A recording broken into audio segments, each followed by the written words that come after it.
এরপর প্রশ্ন হলো, স্বামী স্ত্রীকে তুই বলা যাবে কিনা, অথবা স্ত্রী স্বামীকে তুই বলতে পারবে কিনা, আমি কিছু বলেন।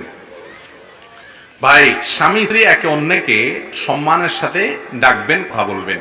আল্লাহ কোরআনে কারিমে পুরুষদেরকে বলেছেন, ওয়াশিরুন্না বিল মারুফ, তোমরা তোমাদের স্ত্রীদের সাথে দিনাতিপাত করো, সংসার করো সুন্দরভাবে, ভালোভাবে, সঠিকভাবে।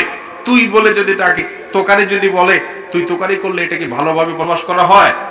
না, এটা ভালোভাবে বসবাস করা হয়, এটা ছোট লোকই। রাগের চোটে স্ত্রীকে তুই তোকারি করলে এটা জায়েজ নাই।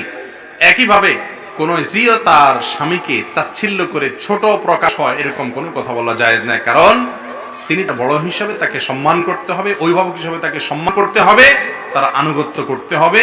এটা তার পক্ষ থেকে নির্ধারিত আবশ্যক বিষয়। বিধান অন্যকে তুই তোকারি করা, তাচ্ছিল্য ভরে কোনো কথা বলা, এটা কারোর জন্যই জায়েজ দেয় না, স্বামীর জন্য না স্ত্রীর জন্য। আল্লাহ তাআলা আমাদেরকে সব জায়গায় ভদ্র এবং ভালো মানুষ হিসাবে বসবাস করার তৌফিক দান করুন।